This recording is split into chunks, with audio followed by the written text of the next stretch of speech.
નમસ્કાર દર્શક મિત્રો, ટોક વિથ ભાવનગરમાં હું છું નીતિન સોની। ભાવનગર કહી શકાય કે વિકાસને લઈને એક ડગલું આગળ વધ્યું છે। ભાવનગરના નવા બંદર ખાતે વિશ્વનું પ્રથમ અને સૌથી મોટું એવું સીએનજી ટર્મિનલ સ્ટેશન બનવા જઈ રહ્યું છે। ભાવનગરમાં આજે કહી શકાય કે જે પ્રકારે નવા બંદર ખાતે આ જે જગ્યા છે, આપણે જ્યાં ઊભા છીએ, જ્યાં લોક ગેટ આવેલો છે, એ પણ દુનિયાનો સૌથી નંબર 1 લોક ગેટ બનવાનો છે। એ પ્રકારનું કામ ચાલી રહ્યું છે। સીએનજી પોર્ટ છે, અંદાજે 4500 કરોડના ખર્ચે બનવાનું છે। વિધાનસભાની જે જાહેર રીતની જે હિસાબની જે સરકારની જે સમિતિ હોય છે, એમના સભ્યોએ આજે અહીંયા મુલાકાત લીધી હતી, સ્થળ મુલાકાત લીધી છે। આગામી દિવસોમાં આનું કામ છે ધીરે ધીરે શરૂ થઈ જવાનું છે। અત્યાર સુધીમાં જે પ્રકારે કહી શકાય કે જે ઓર્ગેનાઇઝરો છે એમના દ્વારા 200 કરોડથી વધુનો ખર્ચો કરી નાખવામાં આવ્યો છે। સમગ્ર પ્રોજેક્ટ છે જ્યારે પૂર્ણ થશે 2029ની સાલમાં, ત્યારે આ જે સમગ્ર ખર્ચ છે એ 4500 કરોડે પહોંચવાનું છે। ત્યારે કહી શકાય કે ભાવનગર છે એ દુનિયાના નકશામાં સીએનજી ટર્મિનલના કારણે નંબર 1 બનશે તે નક્કી છે। ગુજરાત વિધાનસભાની સૌથી મહત્વની હિસાબી કમિટી એટલે જાહેર હિસાબ સમિતિ છે, જે આખા રાજ્યની હિસાબો તમામ ડિપાર્ટમેન્ટોના એક યજ્ઞ પેરા હોય એજી દ્વારા જે ક્વેરીઝ કાઢી હોય છે એને સોલ્વ કરીને વિધાનસભામાં અમે અહેવાલો રજૂ કરતા હોઈએ છીએ। છેલ્લા 2.5 વર્ષથી ચેરમેન તરીકેની જવાબદારી આદરણીય મુખ્યમંત્રી ભૂપેન્દ્રભાઈ અને આદરણીય શંકરભાઈ અધ્યક્ષે આપી છે।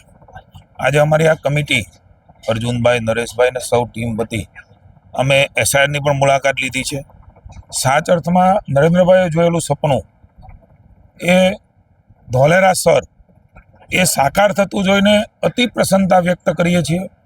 પ્રેક્ટિકલ ધરતી ઉપર બધું કામ થઈ રહ્યું છે। સેમી કન્ડક્ટર ટાટા એ પ્રોડક્શનમાં આવી જવાનું છે। એ પણ 2-2.5 વર્ષમાં ત્યાં વેફર્સ અને ચિપ્સ બનવાની છે, જે દેશની પહેલી વહેલી હશે। ગુજરાત માનનીય મુખ્યમંત્રી ભૂપેન્દ્રભાઈના નેતૃત્વની અંદર અને નરેન્દ્રભાઈના માર્ગદર્શન નીચે વિકાસની એક નવી ઊંચાઈઓ ભાવનગરને પણ મળશે, સૌરાષ્ટ્ર અને રાજ્યને પણ મળવાની છે।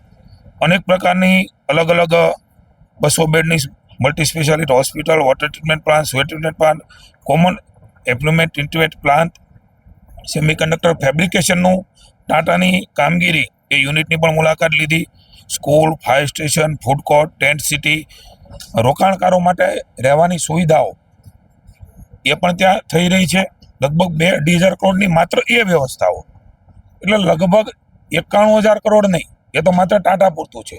હું જે જોઈ રહ્યો છું, કારણ કે હું પણ ડીએસટીનો મંત્રી રહી ચૂક્યો છું, એ વખતે એમઓયુ થયા હતા, એ વખતે સેમિકન્ડક્ટર ધોલેરામાં આવવાનું નક્કી થયું। 3.5 લાખ કરોડ રૂપિયા હું આપને વિનંતી કરું છું કે લગભગ લખી રાખજો। ઇકોસિસ્ટમ આગળ ઊભી થશે એટલે 3.5 લાખ કરોડ રૂપિયાનું રોકાણ એ વેફર્સને ચીપ્સ બનાવવા માટે સેમિકન્ડક્ટરમાં ધોલેરામાં આવવાનું છે।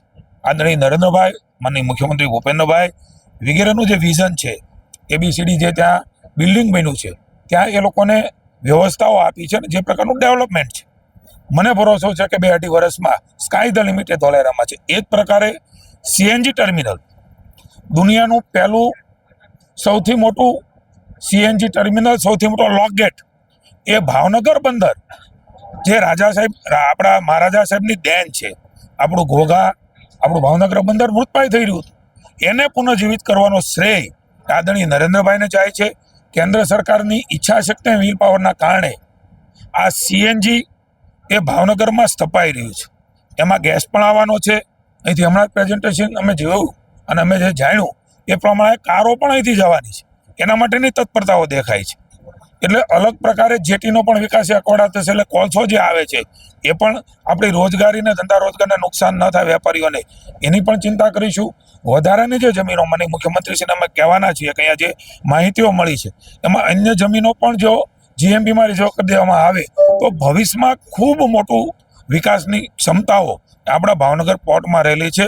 લગભગ 4500 કરોડ રૂપિયાના ખર્ચે, પહેલા એ અંદાજ 1500 કરોડનો હતો, પણ સમય પ્રમાણે ટેકનિકલ ચેલેન્જોના કારણે 4500 કરોડ, કારણ કે સ્પાન પણ મોટો થાય છે, કામનું પણ એ મોટું થઈ રહ્યું છે। પહેલા નાનું હતું, હવે વિશ્વનું નંબર 1 બની રહ્યું છે, જે ક્યાંય ન હોય એ વિઝનથી નરેન્દ્રભાઈ કામ કરી રહ્યા છે। ત્યારે એ લગભગ 29ની અંદર આ કામ પૂરું થશે, ત્યારે ધીકતું બંદર જે મહારાજા સાહેબ વખતે હતું એવું ધીકતું બંદર એ આધુનિક યુગમાં તમારે મારે જોવાનું છે। માનનીય મુખ્યમંત્રી શ્રી, માનનીય પ્રધાનમંત્રી નરેન્દ્રભાઈ, જીએમબી અને સમગ્ર તંત્ર હું અભિનંદન આપું છું કે એક પણ હર્ડલ્સ એ તંત્ર તરફથી એજન્સીને નથી. આ ઇઝ ઓફ ડુઈંગ બિઝનેસ માટેનું ઉત્તમ ઉદાહરણ એ ભૂપેન્દ્રભાઈ અને નરેન્દ્રભાઈના નેતૃત્વમાં જોઈએ છે.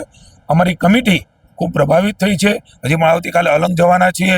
ત્યાંથી અમે સાસણ વન વિભાગનો પણ અભ્યાસ ટૂર છે. ત્યાંથી અમે રાજકોટ પણ ઉદ્યોગ વિભાગની એક ટૂર છે. કૃષિ યુનિવર્સિટીની પણ ટૂર છે.